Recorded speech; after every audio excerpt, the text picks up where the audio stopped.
Il fascismo irretisce le masse come se si trattasse di una partita di calcio.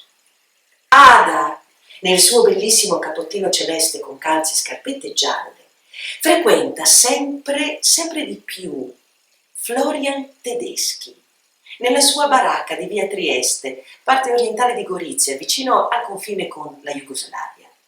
Quando Ada non legge D'Annunzio e quando il suo culo nudo non si strofina sulla ruvida coperta militare di Florian, Ada va in giro in bicicletta perché il ciclismo è sano e rinforza le gambe.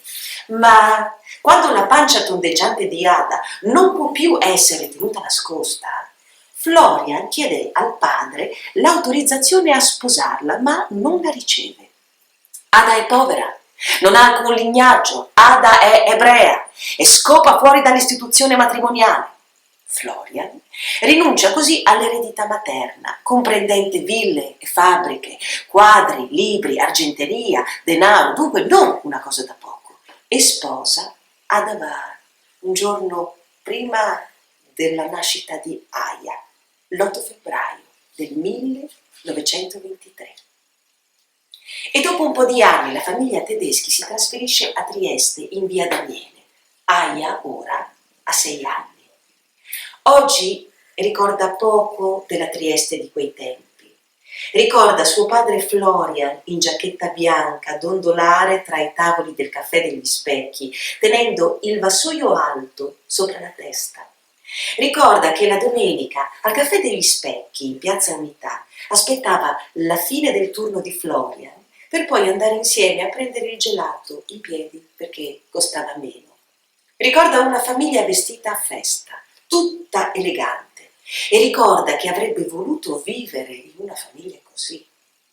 Aya osserva una donna in un completo scuro a righe con un cappellino in testa, mentre ride con i suoi figli. Osserva i ragazzi in abiti celestini e vorrebbe chiedere loro: ma che lingua parlate? E dire: io sono Aya e posso cantare in sloveno se volete. Un altro signore invece non ride con i suoi figli perché è assorto nella lettura del giornale. Ha le mani bianche, i baffi e un bellissimo scintillante completo grigio. I ragazzi bevono la cioccolata.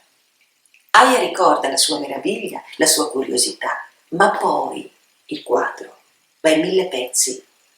L'uomo del tavolo vicino si alza, la sedia dietro di lui cade, compie 2 passi di marcia, si piazza alle spalle dell'uomo che legge il giornale e urla terribilmente, mentre tiene alta a mezz'aria una grande tazza di caffè e poi parte il lancio. E la tazza colpisce il signore sotto la scapola mentre il liquido nero comincia a svaporare e a dilagare sul completo grigio, lasciandosi dietro una grande ombra scura. Schiavo! Urla il lanciatore di tazze. Schiavo! Qui si parla solo in italiano! I ragazzi saltano in piedi, tirano fuori i fazzoletti, li imbevono nel bicchiere d'acqua davanti al padre, gli puliscono la schiena. Il caffè si dilegua, perde il suo profumo, si disperde intorno alla cintura dell'uomo, scivola lungo il pantalone destro e traccia una striscia sul pavimento come un piccolo serpente morto.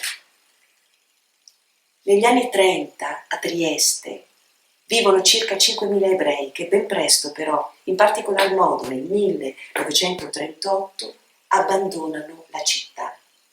Degli oltre 700 ebrei triestini che partono ufficialmente dalla stazione centrale, stipati nei vagoni per il trasporto del bestiame, dopo la guerra ne tornano meno di 20. La famiglia Tedeschi se ne va per tempo senza nemmeno rendersene conto.